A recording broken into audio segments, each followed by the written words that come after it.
Hello, everybody. My name is Jawad Qureshi, and I am an associate professor of entomology and a University of Florida Research Foundation professor. My research and education program is focused on the management of pests and their interactions with the diseases in plants. I study biology, ecology, and management of the harmful and beneficial organisms.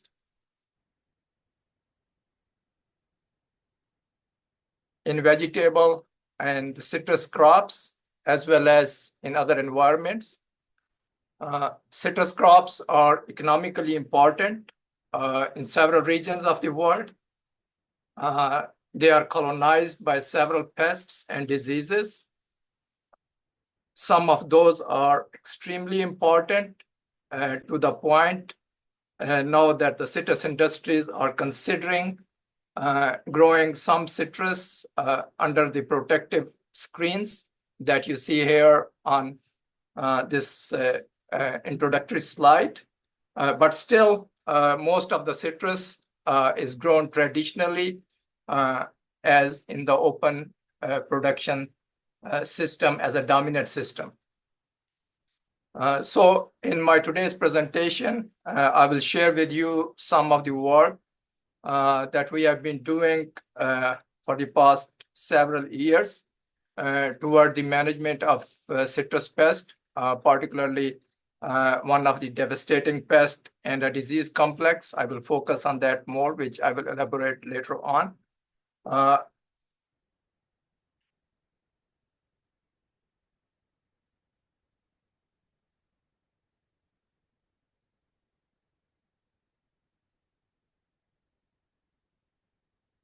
So here you see several groups of pests that I have listed, and they colonized citrus crops in different parts of the world. On the top, you see a second group of pests, which includes Asian citrus psyllid, scales, aphids, mealybugs, whiteflies, stink bugs, and leaf-footed bugs.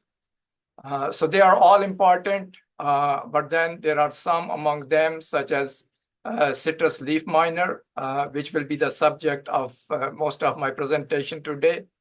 And then there are some aphid species or even whiteflies.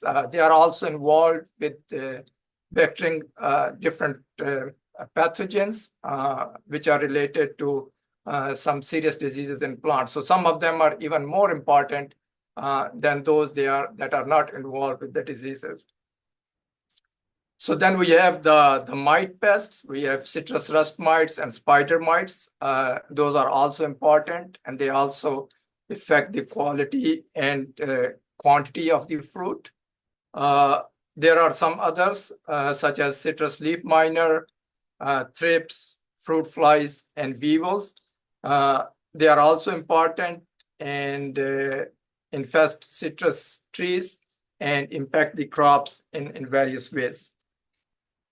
Again, I have highlighted here the Asian citrus psyllid. So most of my talk will be focused on this insect and how we have been trying to manage it over the past almost 2 decades.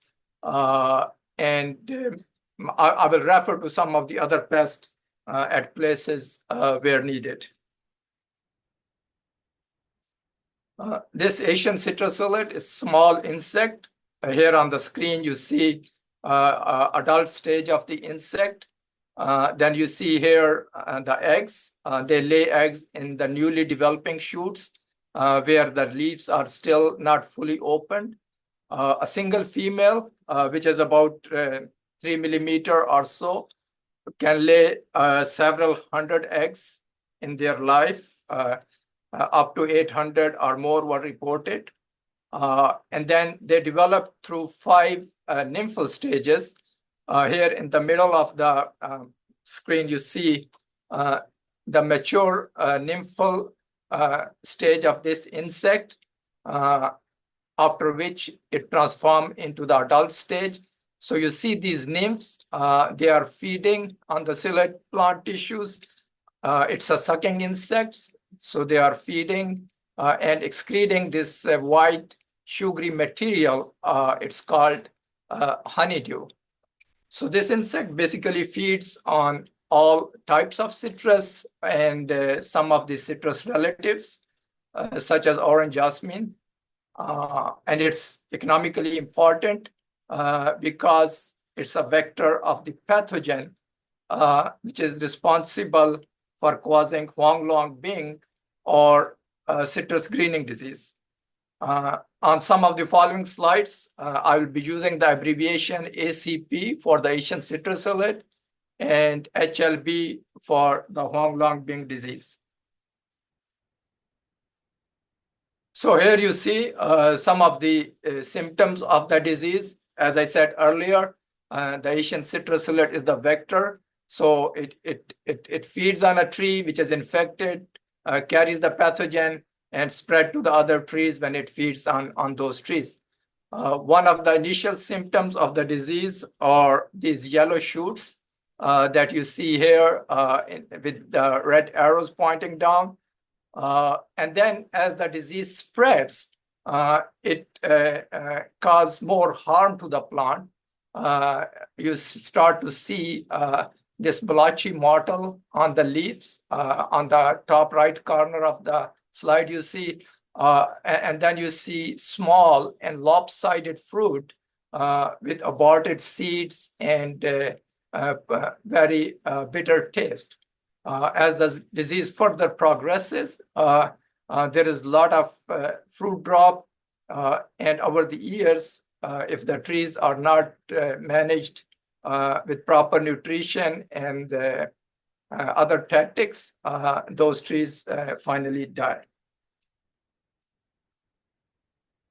So this is an example of how damaging this pest and pathogen complex could be.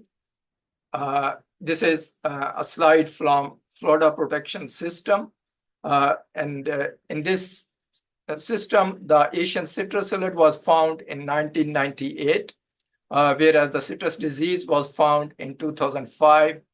And you see here that from there on, after the disease was found, there is a consistent decline in the citrus production, and it has caused significant losses in the citrus industry here in Florida, where it was once valued at $10 billion. So there are some tools, monitoring tools that can be used for detecting these pests. There are some yellow sticky cards that can be used, and those can be installed in the trees or between the trees. So when insect flying or within the trees get in contact with those traps, they get trapped, and later on they can be counted. Similarly, there are pheromone traps for different insects for those where the pheromones are available, such as for citrus leaf miners.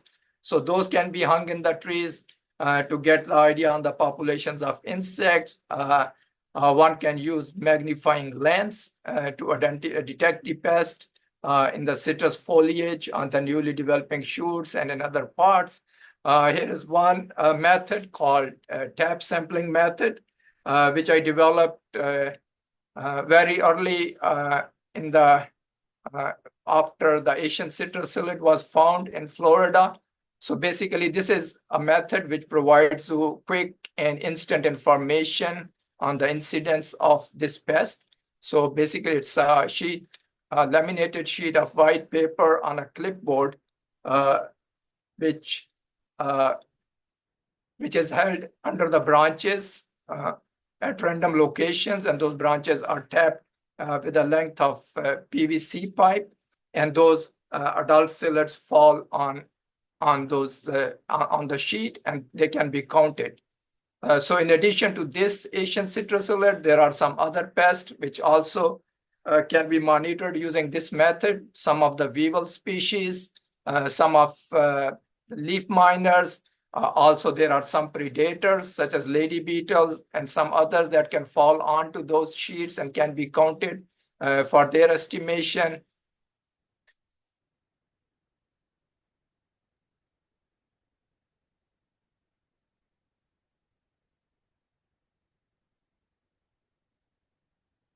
So for the rest of my presentation, I will focus more on the management, the tools, and the tactics that we have been using over the past several years for managing this pest in traditional open orchards, as well as in the protected production systems. Integrated pest management is basically an approach where you try to integrate different methods of control.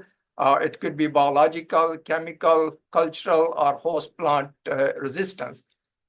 So under traditional orchards for managing the Asian citrus hillet, I will discuss the biological control, the impact of this control method and the indicators, foliar sprays of insecticides and their impact on this insect in the mature trees. Then there have been some studies that we have been doing trying to grow young citrus on UV metallized reflective mulches and their impact on young trees and the psyllid population. Then in the protected systems, we are using individual protective covers, mini cups or tree defenders to cover the individual trees for initial few years of their growth. And then larger structures, which are called citrus under protective screen, are used to produce large acreage of citrus under protection. So this slide shows you the impact of biological control studies we did for 2 years in citrus open orchards. And these slides basically show you that if the developing colonies of Asian citrus hillet were protected with the sleeve cages, or if they were exposed to the natural enemies, and how their population will grow. So the dark orange bars show you the cases where those colonies were exposed to the predators, and you see pictures of some of those predators below. So they were common in the citrus orchards and feeding on the population of that insect. So in those colonies, the population growth of that insect is very low compared to when those colonies were protected with the sleeve cages. And you see here with the light bars that population growth was very high in those colonies. So then after the Asian citrus hillet was found in Florida and the disease was identified in 2005, we did a statewide study in Florida. You can see here the map of Florida, and red dots show you the different counties and locations where we did the studies. And basically what you see here, it shows you that the citrus in Florida, most of the citrus, especially the mature trees, they produce the new growth which this insect needs to develop and reproduce during these months. So this is called the growing season, basically from February, March, all the way to September, October. And you see here that we were finding that new growth, whereas during the winter months, and we call it a dormant period, although the winter is not that harsh in Florida, but still enough that most of the trees are not producing the new growth, and which limits the reproduction potential of this insect because they cannot find the new growth and then they cannot reproduce. So which also leads us, the entomologist, to use this weakest point in the biology of this insect toward its management. And I will show you an example how we followed on that in the following slides. So this was the tactic that we employed. So the idea was if we can use the hard chemistry broad spectrum insecticides during that dormant winter period to suppress the populations of the adults of this insect. Then when the new growth starts to come in February and March, then there will be few psyllids moving into that new growth, and the reproduction will be much less compared to if those populations were not suppressed during the dormant winter period. And that turned out to be a very effective strategy, and that was implemented throughout the state of Florida and in some other states as well. So here I am sharing the results of some of the very preliminary studies that we did several years ago. And there was only one spray application made in January of chloropyrifos. And that insect is right now, at present, the Lorsban is not recommended for use in citrus, but the product is available. But at that time, it was allowed. And just as a proof of concept, we wanted to show that if you practice that tactic, then you see that almost for 8 months, the populations in the blocks that were treated with that just one application were very low populations of the Asian citrus psyllid. And you see that with the dark color black bars here in these two graphs, one for the adults and one for the immatures of the psyllid. So these populations were very low, while the plots in which the treatments were not made, the populations were very high. So this tactic, as I said earlier, it was employed throughout the state. Then still, there was a need for developing more softer and sustainable programs during the growing season that growers can do. Of course, the chemical control is needed. The previous study was just a proof of concept for that particular tactic. So during the growing season, for 4 or 5 years, we tested these different programs, the organic insecticide by themselves, and with rotation with insecticidal soap, MPEAT, and rotation with horticultural mineral oil 435 oil. And then we had a program with only the conventional insecticides. The white bars are the untreated control. So you can see the population suppression over the years in different programs. Of course, the most suppression was in the conventional program, but then the 2 organic programs with soap or oil were not very far apart from the conventional program in suppressing the populations of the Asian citrus psyllid. And that suggests that there is potential in other management options, such as our organic methods of protecting the citrus crop from this insect.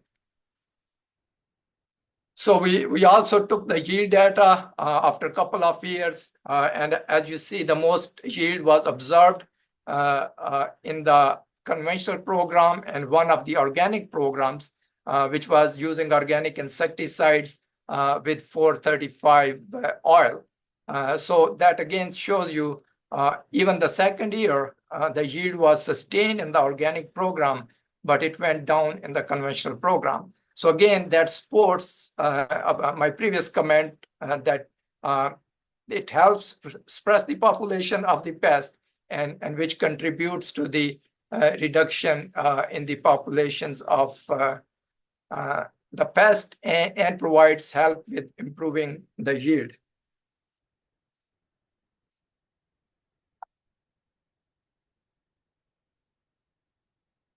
So in those programs, the predators were also contributed, spiders, lacewings, and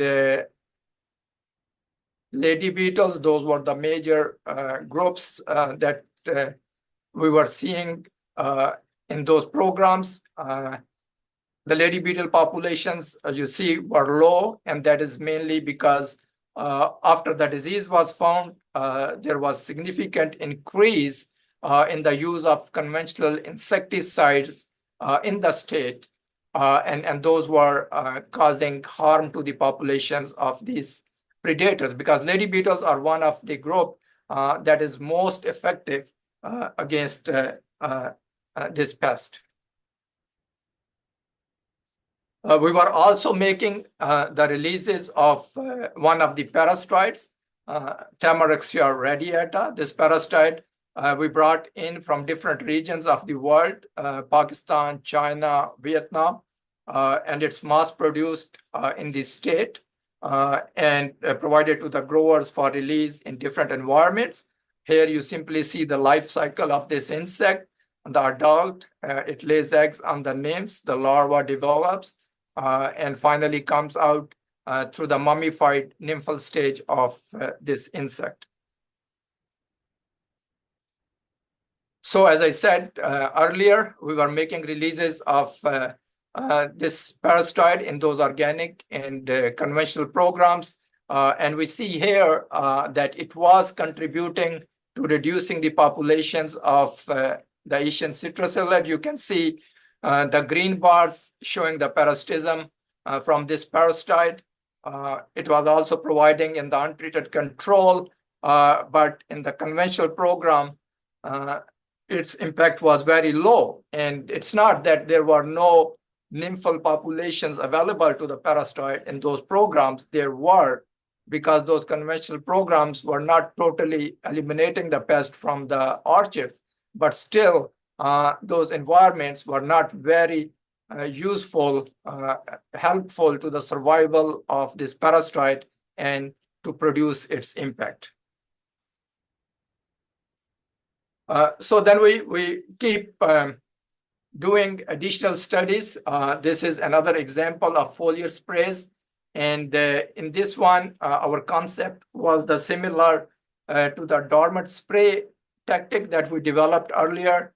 And here we wanted to see that if during the growing season, we can reduce the use of insecticide by spraying when the trees are producing the new growth, because most of these psyllids colonize that new growth. So if you make application and kill those populations, then you will reduce the populations rather than making a monthly or applications which gets to 10 to 12 applications per year. So these were large-scale blocks. I will not go through all the details, but you can see here up from 70 acres to 140 acres. They were either sprayed according to our recommendations and compared against the grower standard. And there were different data collection on the psyllid rolls. Its eggs per shoot and the nymphs per shoot that were collected.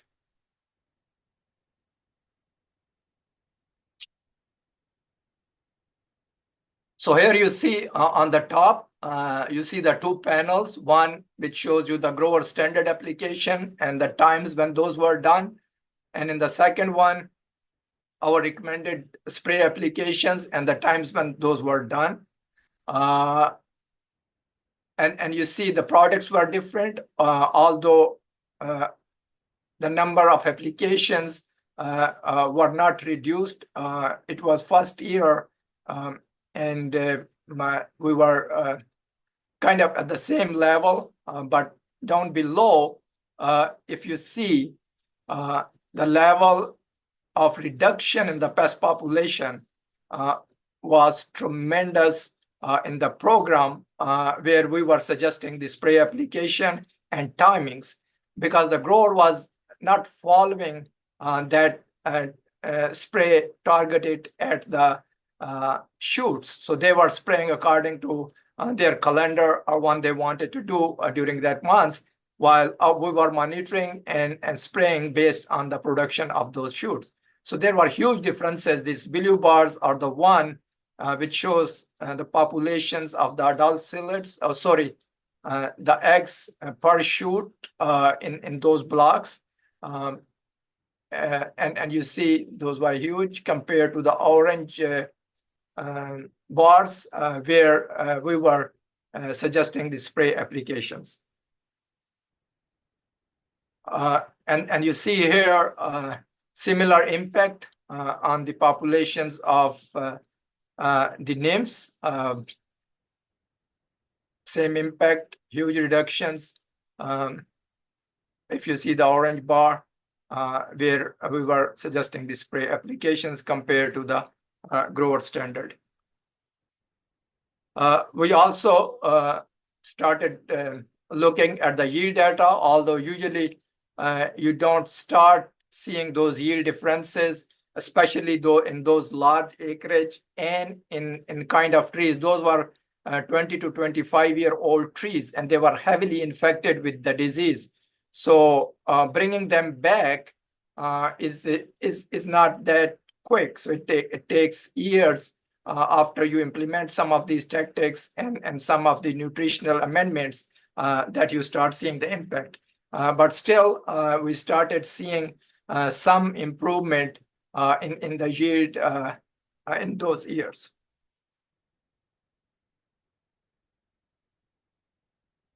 Biological control, I suggested earlier that predators are a very important component. These are some of the predators that are feral. They are naturally present in the groves. Several species of lady beetles, lacewing spiders, and then there are some that are commercially available. Although there was not much work done on these commercially available predators. So my lab, we look at both these naturally occurring species and their impact, as well as we test some of these commercially available species here in my program. So one of the advantage with these predators is that they are target several pests in addition to the Asian citrusillate, and I have listed some of those here. Again, some of these species, there you see the adults of the species, and here is the young or the larval stage of these lady beetles. They are very voracious feeders on several of these pests and provide significant reductions in their populations. So we did some studies early on, and my program, so after well over a decade, now my program, we are also evaluating the current status of the biological control and how that is impacting the psyllid populations, considering a heavy use of insecticide, which is now for the last 3 or 4 years is reducing because growers have to invest in several other methods against the disease, such as use of nutritional technologies, or use of oxytetracycline injections in the trees to reduce the disease incidence. So we wanted to see how the pest management and the biological control is working. And here you will see interested findings. One of my graduate students, these bars basically tells you the natural mortality in psyllid populations. They're immatures. These were long time studies in the field. And you see that we are still seeing the huge reductions in the psyllid populations, suggesting that biological control is still functional at some level, although the level of this reduction is relatively less, and in some cases significantly less compared to the level of reduction that I showed you in my very early slides, showing the cohort studies and the impact of biological control, because obviously those insecticide applications over the years have impacted the populations of beneficial insects. So still we are seeing those major lady beetle species, as you see here with these pie charts. They are from a different study. We are looking at the high density planting and how the pest and the beneficial organism respond to those changing environments. But just to show you that these lady beetles were there, Olavi nigrum, it's one of the most effective species against the Asian citrusillate, and it was abundant in those environments. Same is the Curinus corellius, the green color. Then Cyclonidas inguina, the purple color, was also common, and Harmonia exodus in another species that was common in the groves as well. These are the lacewings and other groups, and those were also important predators, and we were seeing them in the groves as well. We also do studies looking at what species in different group of beneficial organisms we find in those environment and how their population structures are changing. In this case, we were finding 3 species of lacewings, and the most abundant was Sarochrysa cubana, shown here with the green bars. So now I am shifting gears to the young tree production on these metallized reflective mulches. You see them here grown on these mulch beds. And the idea here is this is a day-flying insect. So when it comes and try to colonize the plant, it gets the heat and light reflection from these UV metallized reflective mulches from down below. So it is disoriented, and then it cannot colonize the trees, or if it does, its populations are disturbed, and they are not as effective as on the trees planted on the bare ground.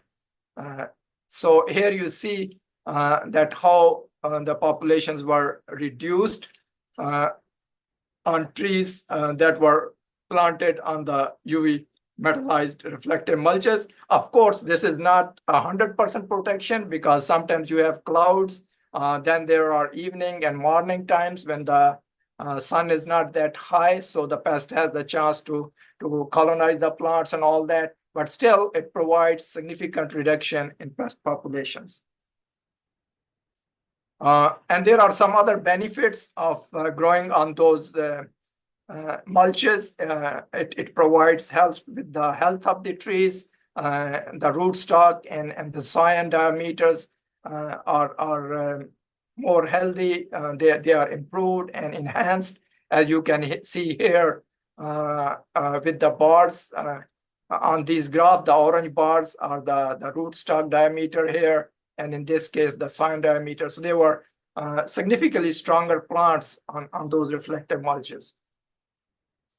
And then, although those trees were young, when they started producing, the fruit was better quality, and there was more fruit number and fruit weight on those trees. And here is the, excuse me. Here is the picture showing you how those trees are planted. So here you see the trees planted on the bare ground, and here on these in the back rows, you see the trees planted on the reflective mulches.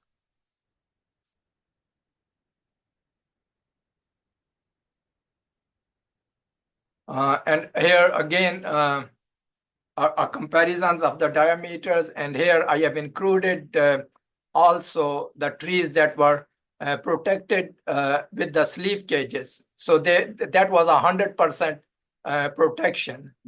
You see here some of the trees covered with those mesh bags. So the vector was not able to get to those trees, and there was no disease for the initial almost 2 or 2.5 years. And if you see this blue bar, the significant increase in the diameter of the scion and the rootstock in those trees.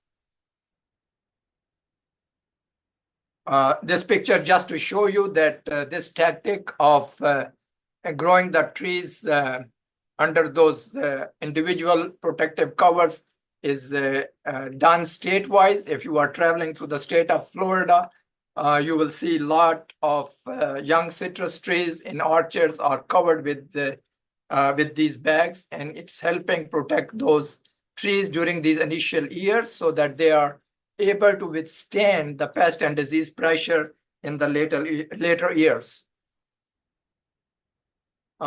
This is an example just to show you how those trees look where we were experimenting. The trees with the arrows are the ones that were covered with the individual protective covers. And you see those canopies are huge compared to the trees that were on the bare ground and non-protected.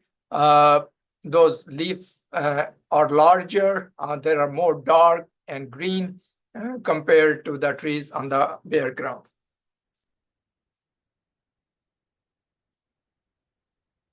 Here you can see the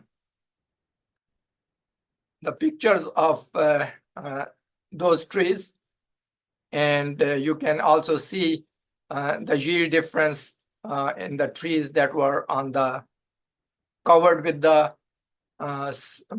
individual protective covers compared to the trees that were on the bare ground.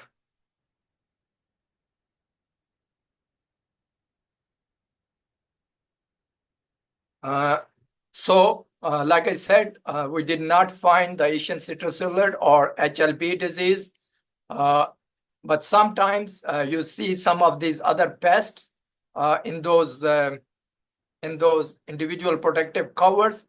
So that means it's important to monitor those trees from time to time so that you don't end up in surprises. If some of those pests, like some of these army worms, they were able somehow to get into some of those structures and cause a lot of damage and grow to this stage. Similarly, some of the scale insects, they were able to establish as well. So moving on to these large structures are cups, where large acreage can be grown under these protective structures. It's called citrus under protective covers. And that strategy is being investigated for almost a decade. And the growers are now implementing, especially the fresh fruit growers, such as grapefruit producers, where the acreage is not massive compared to the fruit destined for the processed markets and the orange production. So, but here the idea is to, again, to totally exclude the Asian citrus silage and, of course, the disease. So we experimented for about 4 or 5 years through a federal grant.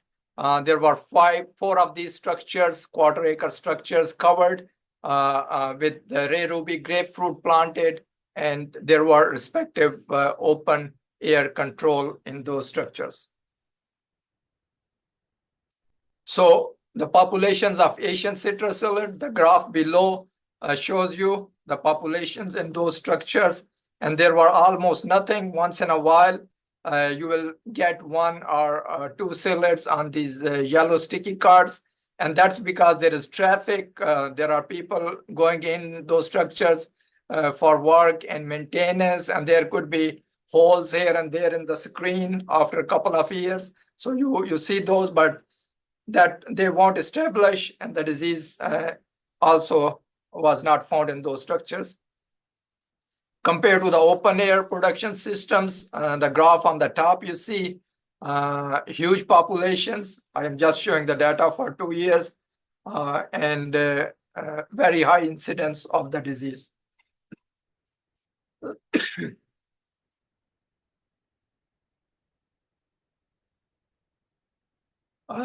I am sorry, this is a bit complicated slide, but I'll make it easy. There are 2 figures. The top one is showing you the psyllid populations in the cups and the controls, and the below one, the disease incidence. So the blue bars are the ones that shows you the vector populations in the cups, and the greens, the vector population in the open controls, and the same thing for the disease. So if you see, these cups were started in 2013-14. For 5 years, there were almost no psyllids detected in the cup. The first psyllid was detected after 4 years. And then in 2017, Florida was hit by a hurricane, which caused significant damage to the cup structure. So we did see some solids enter in those cups, which were later on eliminated through spray applications and manual removal. And then those cups were cleaned again. And these blue bars going above 32 shows you the CT values, and that the disease incidence was not there. This was kind of a threshold for the CT values, whereas initially in the open production systems, it was similar, but then those trees got infected and got infected heavily. And you see the CT values drop to highly significant levels, indicating that the bacterial titers were very high in those trees that were not protected with those structures. Of course, none of the systems that we have seen so far is a full protection. So again, in these structures, we do find some of these pests: citrus leaf miners, scales, thrips, mealybugs. Mites are a big issue, but most of these pests are very low. One of my students graduated a year ago. Her PhD was totally on the pest mites and beneficial mites and those structures and open environments. I just included this slide to show that there is need for biological control in those structures, and we are working on those. This is one of the species, Curinus corallius, that we are working on. And here we are just, I'm showing you one of the scale insects, which is an armored scale and covered with this armor. So the chemical control is not effective because it's covered, and you really cannot get the sprayed material in contact with this pest. But some of these beneficial organisms, these predators, you see here that how they are removing those armor and feeding on the pest below the armor. I mentioned earlier about the cups and the rust mite problems. So here, just to show you that in those structures, the mites populations were there. The cups, the purple bar shows you the cup structure, and the blue bar, the open air. So the mites were there in the cups, but at very low levels compared to the open production system. So this was the situation with the citrus rust mite.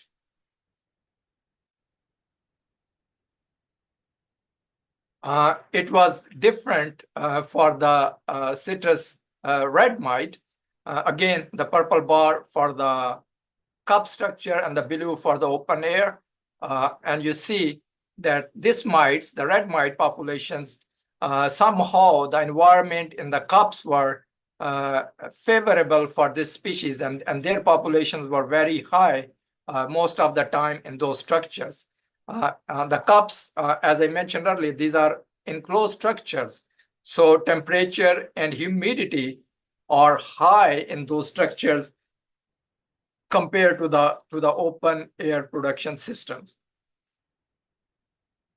So interestingly, we also found several species of predatory mites, and those mites were found in the cup systems as well as in the open air production system. So this shows you that those cups, they are prone to not only some of the pest infestations, but some of these small size predators can even get into those structures and contribute to the biological control. And their presence and survival in the cup system shows you that even that different environment with high temperature and humidity is suitable for some of those predators and parasites to contribute to the biological control in those environments. This just to show you the dominant species, the Amblicius tematavensis, the blue sections, and Tergrinus peregrinus, Typhlodramus peregrinus, the orange sections of the charts here. And they were both common in those environments, although the Tematovensis was more common in cups, while peregrinus was more common in the open environment.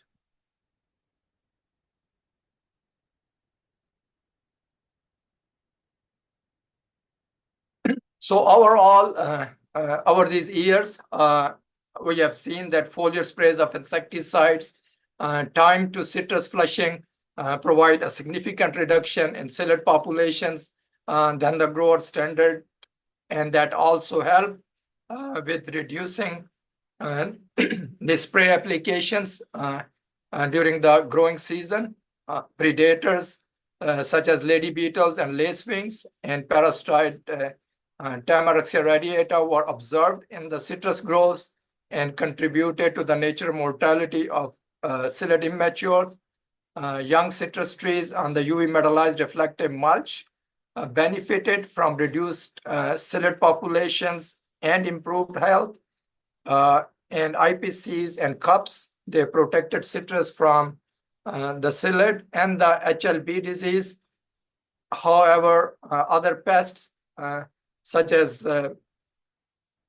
leaf miners, scales, thrips, mealybugs, armyworms, mites, those were observed in those structures, but at very low levels. So this tells us that pest monitoring is critical even for those structures. The visual observations, the tap method, the yellow sticky cards were useful in detecting those pests, and the citrus pheromone traps provided good information on its male activity in the cups, which tells you how the populations are in the environment, in those environments. And the parasitoids and small predators such as mites that attack pest mite and insect pests were also detected in the cups, and sprays of insecticides and miticides suppressed pest and beneficial insects and mites, but did not prevent pest population from increasing. So again, in those structures, I think there is more potential for enhancing the biological control and less use of insecticides because there is more chance of developing pest resistance by treating the same generations in those enclosed structures. With that, I would like to thank you for your attention. Several of our funding sources, USDA, NIFA, the crop commodity groups, Florida Department of Agriculture and Consumer Services, the growers, several of the large companies that allowed us to conduct large-scale studies, and the members of my lab, assistants, biological scientists, the postdocs, the graduate students, research assistants. And once again, thank you very much for your patience and listening to the presentation.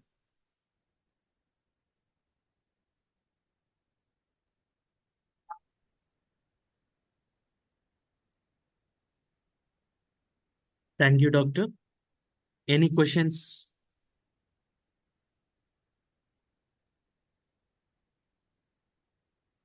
Any questions for Dr. Javed?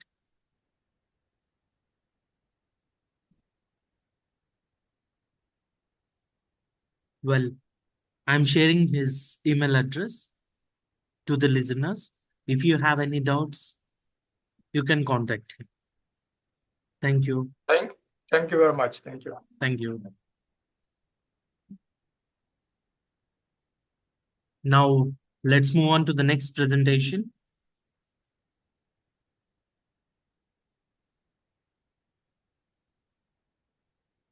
The next speaker is Dr. Osler Ortage from the Ohio State University, United